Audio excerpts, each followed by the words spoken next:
और कल चुनाव के आखिरी चरण के मतदान होना है। इस आखिरी चरण में 41 सीटों पर वोट डाले जाएंगे, लेकिन सबकी नजर टिकी है वाराणसी पर। वाराणसी से बीजेपी पीएम उम्मीदवार नरेंद्र मोदी चुनाव लड़ रहे हैं और उन्हें चुनौती दे रहे हैं आम आदमी पार्टी के संयोजक अरविंद केजरीवाल, और कांग्रेस की तरफ से हैं अजय राय मैदान में। 8 तारीख से ही 10 तारीख के बीच वाराणसी रोड शो की राजनीति का गवाह बना रहा, लेकिन कल शाम चुनाव प्रचार खत्म होने के बाद अब सबको इंतजार है कल होने वाले मतदान का। इस बीच ये जानना भी जरूरी हो जाता है कि आखिर वाराणसी की जनता क्या सोचती है, किस पार्टी के कौन से मुद्दों पर जनता की क्या राय है। वाराणसी में चल रही चुनावी हलचल का जायजा लिया हमारी संवाददाता श्रेया ढोंडियाल ने।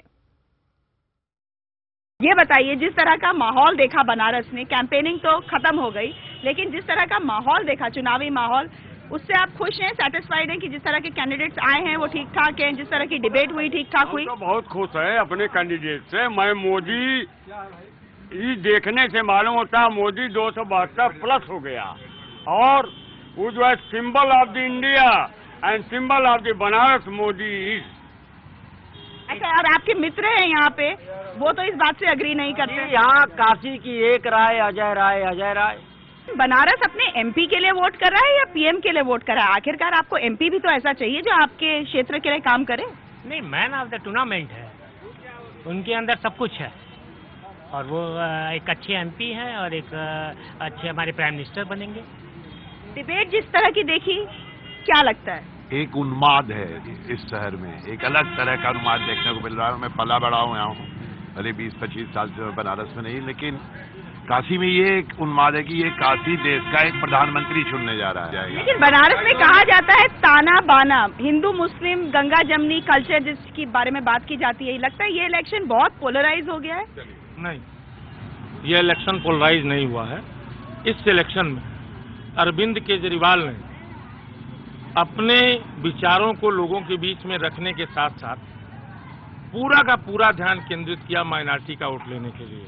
जो मैंने वॉच किया है, उनके जुलूस में भी जो माइनॉरिटी के लोग सबसे ज्यादा मात्रा में शामिल थे, वो सिर्फ इसलिए कि वो लड़ाई में बने रहने के लिए एकमात्र हथियार था माइनॉरिटी का वोट।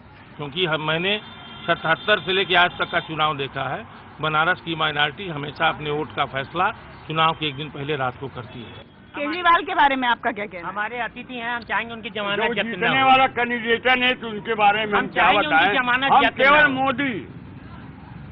केवल मोदी को जानते हैं। भजन बहुत अच्छा है, सुनाएंगे आप। मोदी पहले इनके बारे में पहले तो भजन पे आइए। हाँ, आप देखिए मैडम, ऐसा है कि 1977 के बाद पहली बार इतनी हाई लेवल पे जाकर के एंटी इनकम्बेंसी है।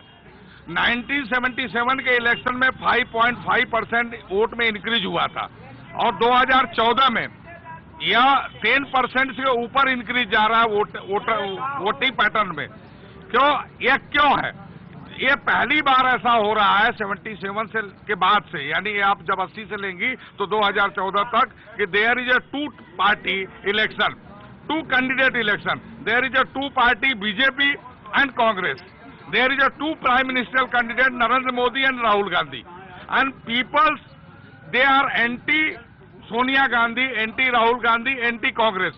नरेंद्र मोदी एंड बीजेपी ने क्या किया है, अपने आप को ला करके जनता के बीच में खड़ा कर दिया। ऐसा है कि केजरीवाल तो यहाँ माइनस है, वो नरेंद्र मोदी जी के खिलाफ एक प्रत्याशी है, और उनकी पूरी मंशा यही थी कि वो इस चुनाव में चर्चा में रहें। जहाँ तक बात है नरेंद्र मोदी जी का, नरेंद्र मोदी जी से ज्यादा खूबसूरत अंदाज नरेंद्र मोदी जी का है, उनके बोलने का अंदाज। और मैं कहूंगा इतिहास में 3 ही ग्रेट पर्सनालिटी हुई थी, Akbar the great, Sikandar the great, Ashok the great. Now at present Modi is the great personality in our country, और इस पर विश्व भी चर्चा कर रहा है, और वह nucleus of the Indian politics. Now he has become the nucleus of the Indian politics. आप बताइए, राहुल गांधी भी आए थे यहाँ पे, रोड शो किया, उनके बारे में आपकी क्या ओपिनियन है? देखिए, राहुल गांधी के रोड शो वगैरह का कोई प्रभाव नहीं है, क्योंकि काशी जो है वह सांस्कृतिक राजधानी है, और जो भी संस्कृति और परंपरा को लेकर के चलता है, काशी उसी का समर्थन जो है करती है। मोदी उसके संवाहक है, इसलिए काशी की जनता ने तय कर लिया है कि मोदी को ही जिताना है मुझे। और वाराणसी में सुरक्षित मतदान कराने के लिए प्रशासन पूरी चौकसी बरत रहा है। वाराणसी के एसपी राहुल राज का कहना है कि बाहर से आए लोगों को वापस भेज दिया गया है। जितने भी बाहर के लोग हैं उन सारे लोगों को हम लोगों ने बाहर कर दिया है और ये क्रम जारी है।